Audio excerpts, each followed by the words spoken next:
119편 9절로 16절입니다. 시편 119편 9절로 16절 다 같이 합독하겠습니다. 시작. 청년이 무엇으로 그의 행실을 깨끗하게 하리이까? 주의 말씀만 지킬 따름이니이다. 내가 전심으로 주를 찾았사오니 주의 계명에서 떠나지 말게 하소서. 내가 주께 범죄하지 아니하려 하여 주의 말씀을 내 마음에 두었나이다. 찬송을 받으실 주 여호와여, 주의 율례들을 내게 가르치소서. 주의 입의 모든 규례들을 나의 입술로 선포하였으며 내가 모든 재물을 즐거워함 같이 주의 증거들의 도를 즐거워하였나이다. 내가 주의 법도들을 작은 소리로 읊조리며 주의 길들에 주의하며 주의 율례들을 즐거워하며 주의 말씀을 잊지 아니하리이다. 아멘. 누구나 세상에서 행복한 삶을 찾습니다. 그 행복을 찾았다 싶지만 어느 순간에 보면 그 행복은 사라져버리고 맙니다. 마치 우리가 물을 이 손으로 떴을 때 물이 이 손가락 사이로 마치 다 빠져나가는 것처럼 세상에서의 행복은 그와 같습니다. 이 땅에서 성경이 말하는 행복을 찾을 수 있다? 그럴 수 없습니다. 이 땅에서는 하나님이 주시는 행복을 찾을 수가 없습니다. 시편 119편을 통해서 하나님은 우리에게 말씀하십니다. 행복한 사람은 자신의 욕망과 세상의 풍조를 따르는 사람이 아니라 하나님의 말씀을 따라 살아가는 자라고 우리에게 말씀해 주십니다.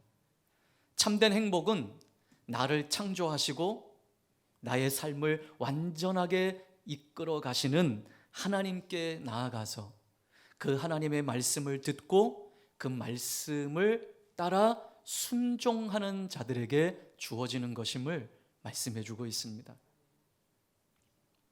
시편 119편에는 지난번에 같이 말씀을 나누었던 것처럼 모든 구절이 하나님의 말씀에 관한 단어들이 남겨져 있습니다. 반복되어 그 단어들이 사용되고 있습니다. 이것은 우리 인생의 다양한 사건들 속에서 성도가 행복하고 승리할 수 있는 길은 오직 말씀을 가까이 하고 그 말씀을 따르는 것밖에 없음을 보여주고 있는 말씀이죠. 자, 그래서 오늘 또 본문 말씀은 하나님의 말씀에서 떠나지 않으려고 하는 시인의 간절한 바람이 담겨져 있습니다.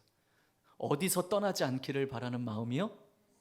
하나님 말씀에서 떠나지 않기를 바라는 간절한 마음이 오늘 본문 말씀에 담겨져 있습니다. 우리가 간절히 갈망하는 것은 다 모두가 공통적일 거예요. 온전하고 넉넉하고 풍요로운 삶을 살기를 원할 거예요. 그 온전함과 넉넉함과 풍요로운 삶은 세상이 부추기는 멋진 삶이 아니에요. 세상 사람들이 다 동경하는 그런 멋지고 아름다운 삶이 아니에요. 오직 우리가 바라는 온전하고 넉넉하고 풍요로운 삶은 하나님 안에 담겨져 있습니다. 하나님 말씀 안에 담겨져 있습니다. 그러면 여러분, 정말 행복하기를 원하신다면 우리 첫째 주부터 주신 이 말씀, 하나님 안에 거하시고 하나님 말씀 안에 거하는 삶이 되기를 바랍니다. 그러면 하나님이 우리를 행복한 삶으로 인도해 주실 것입니다. 옛 믿음의 선배들은 여러분, 그들에게는 간절한 바람들이 하나 있었는데 그것이 뭐냐 하면 성경을 마음 놓고 자유롭게 읽을 수 있는 성경이 있기를 바랬어요. 옛날에는 성경이 그렇게 많지 않았어요. 그래서 우리 믿음의 선배들의 소망 가운데는 야, 누가 나한테 이렇게 쪽복음이라도 나한테 좀 주는 이가 없을까? 이 성경을 좀 가져다 주는 이가 없을까? 그러한 사모하는 마음이 있었어요. 말씀을 읽기를 사모했던 거예요. 여러분, 우리는 얼마나 말씀을 갈망하고 계십니까? 말씀이 홍수와 같이 쏟아지는 이 시대에 언제든지 마음만 먹고 의지만 있다면 성경을 펼쳐 읽을 수 있는 이 시대 속에서 우리는 말씀을 얼마나 갈망하고 있습니까? 말씀을 어떻게 대하고 계십니까? 말씀을 대할 수 있는 일에 감사하고 계십니까? 진지하고 깊이 있게 사모하며 갈망하며 여러분 이 말씀을 대하고 계십니까? 말씀을 가까이 하고 말씀이 이끄시는 대로 따르는 삶이야말로 인생이 행복하고 인생에서 승리할 수 있는 길을 깨달았던 시인이 오늘 이렇게 고백하고 있어요. 자, 어떻게 고백하느냐? 자, 10절 다시 한번 읽겠습니다. 시작. 내가 전심으로 주를 찾았사오니 주의 계명에서 떠나지 말게 하소서. 아멘. 자신이 말씀에서 떠나지 않게 하기를 지금 갈망하고 있어요. 왜 그럴까요? 왜 그럴까요? 진짜 행복이 이 말씀 안에 있다는 걸 알았어요. 진짜 행복이 하나님 안에 있다는 것을 깨달았어요. 그러니 자신을 이 말씀에서 떠나지 않게 해달라고, 이 계명에서 떠나지 않게 해달라고 하나님 앞에 간절히 간구하고 있는 거예요. 그러면서 주님을 전심으로 찾고 있다고 고백하고 있습니다. 자, 우리 앞서 2절 말씀을 그렇게 같이 나누었죠. 우리 2절을 한번 다시 읽어볼까요? 시작. 여호와의 증거들을 지키고 전심으로 여호와를 구하는 자는 복이 있도다. 네, 시인은요 어떻게 하는 자가 복이 있다라는 것을 잘 알았어요. 그래서 하나님을 전심으로 찾는 거예요. 하나님, 내가 말씀에서 떠나지 않도록 나를 좀 붙들어 달라고 간구하고 있는 거예요. 시인은 온 마음으로, 진솔한 마음으로 최선을 다해서 지금 하나님을 찾고 있어요. 이 길이 산 길이기 때문에. 말씀에서 자신을 떠나지 않도록 하실 수 있는 분이 하나님밖에 없음을 알기 때문에 그 하나님을 찾고 있는 것입니다. 여러분, 하나님 편에서 이 시인을 볼 때 얼마나 귀할까요? 얼마나 예쁠까요? 하나님을 온 마음을 다해 찾고 있는데 하나님이 이 시인이 얼마나 귀할까요? 말씀에서 떠나지 않으려고 몸부림치고 있는 이 시인이 얼마나 예쁠까요?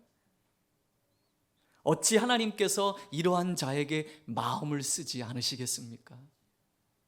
여러분, 오늘 저와 여러분이 이 시인과 같은 태도로 하나님을 찾는다면 어찌 하나님이 우리를 외면하실 수 있겠습니까? 전심으로 마음을 다해서 하나님을 찾는다.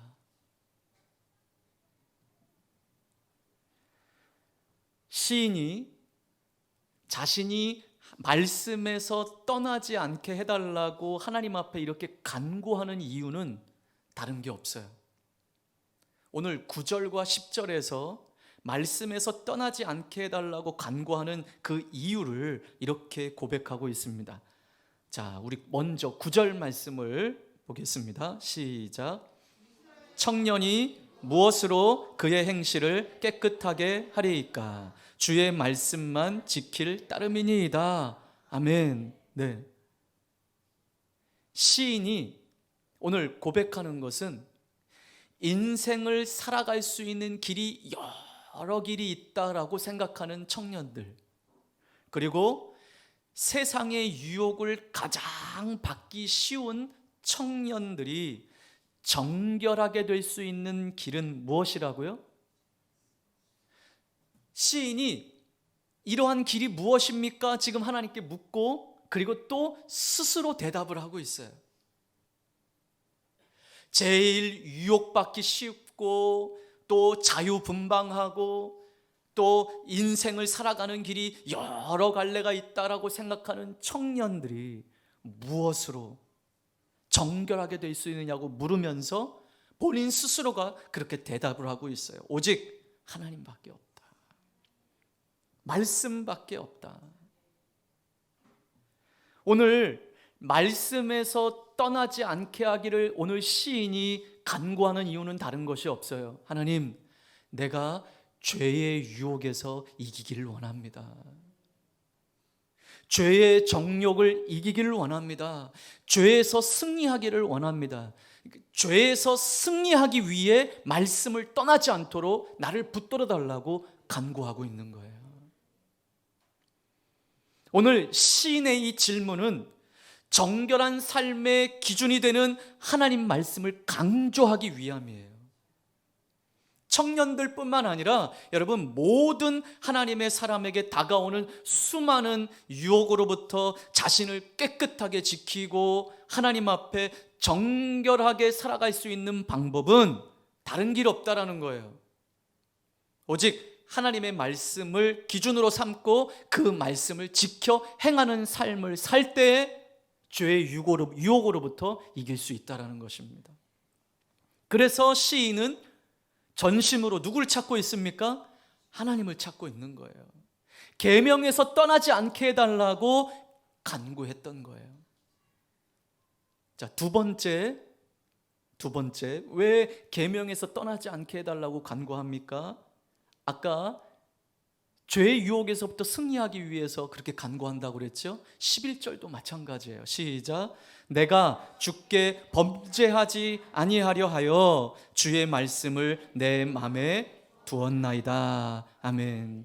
네, 주의 말씀을 내 마음에 두었대요. 왜요? 주께 범죄하지 않기 위해서. 그러면 여러분, 이 9절과 11절이 말씀하는 것은 반대로 우리가 생각해 본다면 하나님의 말씀을 우리가 사모하지 않고 하나님의 말씀을 내 마음에 두지 않는다면 결국 우리는 어떻게 된다라는 거예요? 죄의 유혹에 끌려서 살아갈 수밖에 없는 죄인이라는 것이죠. 시인은 자신이 어떤 죄도 짓지 않으려고 하나님의 말씀을 자기 마음에 두었다고 고백하고 있습니다. 청년이 자신의 삶을 말씀으로만 깨끗하게 할 수 있듯이 자신이 하나님께 범죄하지 않을 수 있는 길은 오직 말씀밖에 없다라는 것을 오늘 고백하고 있는 것입니다. 하나님 말씀밖에 없습니다. 그래서 그 말씀을 어디에 두었대요? 내 마음에 두었다. 주의 말씀을 내 마음에 두었다. 이렇게 고백합니다. 여기 두다라는 이 말씀은요, 두다라고 하는 이 단어는 저장하다, 쌓아두다라고 하는 원문의 뜻이 있어요. 자, 그러면 다시 한번 이 말씀을 읽는다면 주의 말씀을 내 마음에 어떻게 했다라는 거예요? 저장했다. 주의 말씀을 내 마음에 쌓아두었다. 네, 여러분, 우리 다 같이 한번 그렇게 고백합시다. 주의 말씀을 내 마음에 저장하기를 원합니다. 주의 말씀을 내 마음에 저장합니다. 내 마음에 저장. 네, 말씀을 내 마음에 저장하십시오. 사랑하는 사람들의 마음만 내 마음에 저장하지 마시고요, 말씀을 내 마음에 저장하십시오. 마치 은행에 예치해둔 예금과 같은 거예요. 여러분, 왜 은행에 예금합니까? 필요할 때 쓰려고요. 필요할 때 꺼내 쓰려고요. 힘들어도 저금하지 않으면 어떻게 돼요? 나중에 쓸 돈이 없어요. 그냥 당장 오늘 하루하루만 살 것을 생각한다면 미래가 없는 것처럼 마찬가지예요. 내 마음에 하나님의 말씀을 저장하지 않는다면 꺼내 쓸 말씀이 없는 거예요. 여러분, 이렇게 말씀을 듣는 시간에, 말씀을 묵상하는 시간에, 말씀을 읽는 시간에 내 마음에 말씀을 잘 저장하십시오. 예치해 두십시오. 그래서 마음속에 있는 하나님의 말씀을 언제든지 꺼내 쓸 수 있도록 내 마음에 저장하십시오. 위기를 만났을 때, 내 마음이 상했을 때, 여러분, 다른 사람들 찾아다니지 마시고요. 다른 사람들 말에 귀 기울이지 마시고요. 내게 무엇을 말씀하시는지 하나님의 말씀을 듣는 자들이 되기를 바랍니다. 위기의 때에, 내 마음이 상했을 때에, 사탄이 온갖 방법으로 우리를 미혹하고 유혹하는 그때에 우리에게 미움과 또 모든 시험의 불화살을 쏘아댈 때에, 그리고 그 시험이 올 때에, 죄의 유혹이 올 그때에, 바로 그때가 하나님 말씀을 꺼냈을 때입니다. 저장되어 있는 그 하나님의 말씀, 내 마음에 예치해둔 그 말씀, 그래야만 죄에서 승리할 수가 있습니다. 오늘 시인이 그토록 하나님 찾기를 갈망하는 것은, 그래서 그 말씀을 사모하는 것은, 하나님의 말씀 밖에는 내가 이 땅에서 죄를 이길 힘이 없기 때문임을 고백하고 있는 것입니다. 여러분, 여러분의 말씀, 하나님께서 여러분에게 주신 그 말씀을 내 마음에 저장해두고 차곡차곡 쌓아두어서 위기의 때에 그 말씀이 생각나기를 주님의 이름으로 축복합니다. 여러분, 우리가 하나님 말씀을 저장하지 아니하고 쌓아두지 않는다면 어떻게 사탄을 이길 수 있겠습니까? 여러분, 오늘 마태복음 묵상 말씀이 바로 그거 아니겠어요? 이분은 이따 오후 예배 때 말씀이 생각나기를 주님의 이름으로 축복합니다. 시험 들 때에, 위기 때에, 마음이 어려울 때 꺼냈을 말씀이 없어요. 사탄은 계속해서 나를 공격하는데 우울하게 만들고 낙심하게 만들고 좌절하게 만드는데 꺼냈을 말씀이 없네요. 말씀으로 마귀를 대적할 말씀이 없네요. 왜? 평상시에 읽은 말씀이 없기 때문에. 말씀을 들을 때도 다른 생각, 말씀도 읽지도 않고 묵상도 안 하고 무기가 없네요. 꺼냈을 무기가 없네요. 그러니 옳았구나, 사탄은 계속 우리의 마음을 공격하는 거예요. 수많은 설교를 들어도 마음에 간직한 말씀이 아니면 기억조차 나지 않는 것이 우리의 현실입니다. 여러분, 우리가 가끔 나누잖아요. 우리가 말씀에 집중하지 아니하고 내게 주시는 말씀으로 듣고 내게 주시는 마음 말씀으로 내 마음에 저장하지 않는다면 여러분, 이 교회 문 밖을 나가면 끝이에요. 오늘 어떤 말씀 들었는지도 기억이 안 나요. 그래서 우리는 수요일 날 우리 목장 모임을 하면서 이 말씀을 다시 한번 끄집어내고 꺼내어서 기억해내고 그 말씀을 나누는 이유도 거기에 있는 거예요. 여러분, 소중한 것일수록 우리는 어떻게 하나요? 잘 보관하려고 합니다. 잘 간직하려고 합니다. 근데 너무 잘 간직해서 나중에 잘 못 찾아. 그게 문제인데, 하여튼간 그 마음은 어떤 거예요? 너무 소중하니까 잘 둔다고 뒀는데 기억을 못하는 것 뿐이잖아요. 마찬가지예요. 소중한 것일수록 항상 마음이 그곳에 가 있어요. 왜? 너무 소중하니까. 하나님의 말씀을 잘 간직한다라는 것, 저장한다라는 것은 하나님께 우리 마음이 가 있다라는 것이 아니겠습니까? 하나님 말씀에 우리의 마음이 가 있다라는 것이 아니겠습니까? 여러분, 요즘 여러분의 마음은 어디에 있습니까? 왜 이렇게 분주하십니까? 왜 이렇게 하나님을 잊고 사십니까? 말씀은 읽는다고 하고 말씀은 묵상한다고 하는데 허울뿐인 말씀뿐이에요. 공허한 말씀뿐이에요. 묵상하고 적용하고 하나님이 주신 말씀이라고 한다면 여러분, 그렇게 살아내셔야죠. 마치 숙제하듯이, 마치 숙제해서 검사받듯이. 누구에게 검사받으려고 하는 거예요? 하나님은요, 말씀 묵상 일주일 동안에 7번 하고 말씀 읽는 거 7번 다 했다고 칭찬하시는 것이 아니라 그 말씀 앞에 오늘 시인처럼 몸부림치며 하나님을 간절히 찾고 그 말씀대로 살아가는 것을 하나님은 원하시는 거예요. 들을 귀는 많이 열려서 여러분 청산유수예요. 다들 잘해요. 말씀 나누는 거 다 잘해요. 말씀 묵상하는 거 다 잘해요. 그런데 여러분 사는 게 없는데, 하나님 주신 말씀, 하나님은 내게 이렇게 말씀 마음을 주셨다고 하는데 성경 덮으면 끝! 그리고 여전히 하나님 없는 것처럼 살아가는 거예요. 그것은 말씀을 내 마음에 저장한 것이 아니에요. 말씀을 내 마음에 간직한 것이 아니에요. 저장했다면 마음이 그곳에 가 있는 거예요. 그래서 우리 주님이 말씀하십니다. 내 보물 있는 그곳에 내 마음이 있다. 우리의 보물은 무엇입니까? 여러분의 보물은 뭐예요? 돈이잖아요, 돈. 아니에요? 그러니까 하나님도 없이 그냥 그 돈 버는 것에 우리가 그냥 집중하잖아요. 돈 벌지 말라는 것이 아니에요. 여러분, 우리 마음이 어디에 가 있는지 여러분 그 잃었던 마음 다시 잡아다가 제자리에 놓읍시다.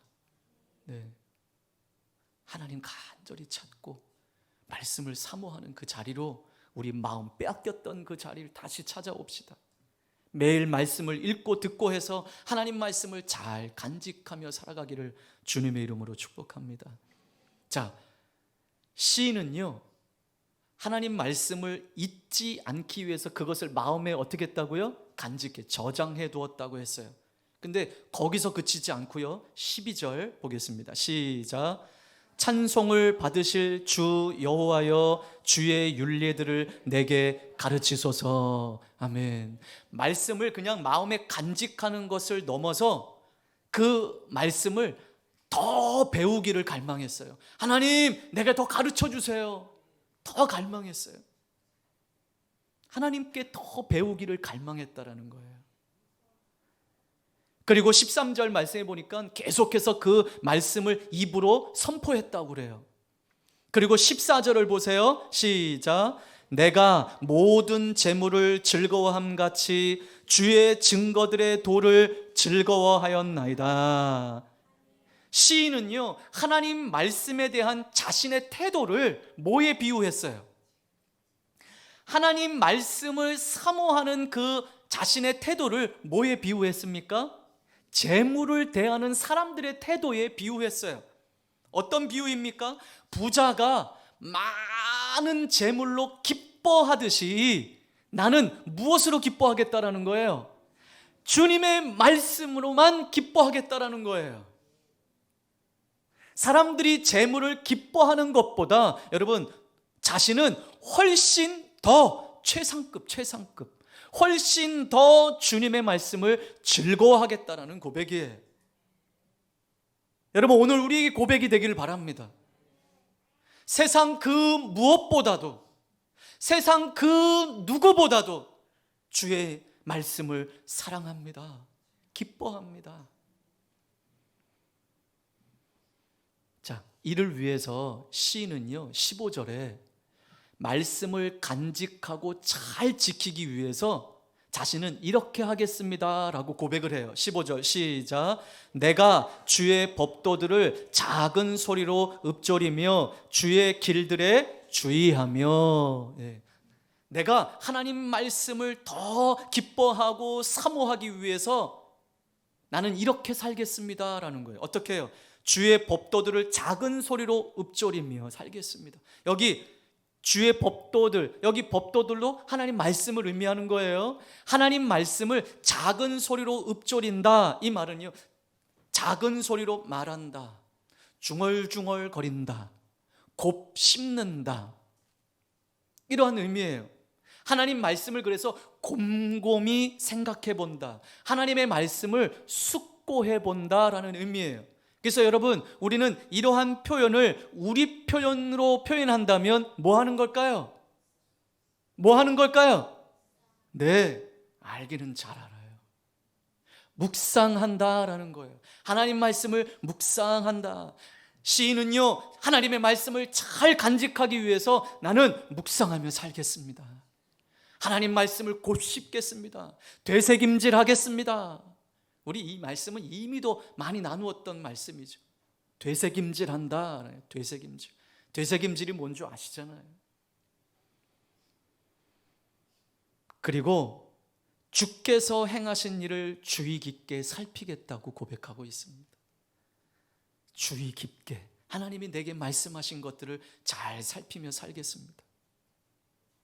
그리고 마지막으로 다시 한번 이렇게 다짐하며 오늘 본문을 마칩니다. 16절 시작.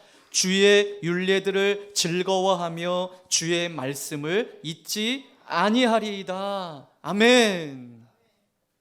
자신에게 행복을 주는, 나에게 기쁨을 주는 하나님의 말씀을 절대로 잊지 않겠습니다 라고 고백합니다. 말씀하신 것을 빠짐없이 음미하며 한마디도 잊지 않겠다라는 고백이죠.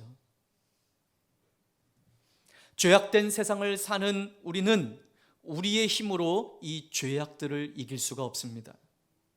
악한 세력이 청년들의 행실을 더럽히고 믿음의 길을 걸어가는 성도들을 노리는 것은요, 수천 년 전이나 오늘이나 동일합니다.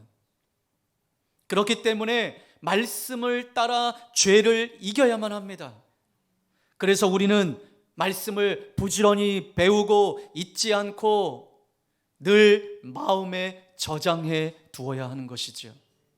즐거워하며 그 말씀을 따라 살아가야 될 줄 믿습니다.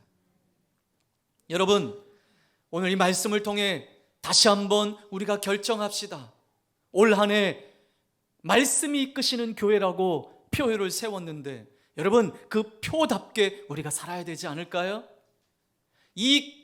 여기서 말하는 교회는 바로 저와 여러분 한 사람 한 사람을 의미하는 것입니다. 말씀이 이끄시는 나, 여러분, 이 삶을 위해서 올 한 해 말씀을 읽고 듣고 묵상하며 기뻐하며 즐거워하는 삶을 사시기를 바랍니다. 나는 말씀을 간절히 사모하며 사는 성도입니까? 내 안에 말씀에 대한 확신과 사모함이 있는지 돌아보시길 바랍니다. 하나님 백성인 우리에게 죄에서 승리를 주시는 이 말씀을 경험하는 삶을 살아내시기를 주님의 이름으로 축복합니다. 이 삶이야말로 우리 인생의 행복을 가져다 줄 것입니다. 기도하겠습니다. 우리 말씀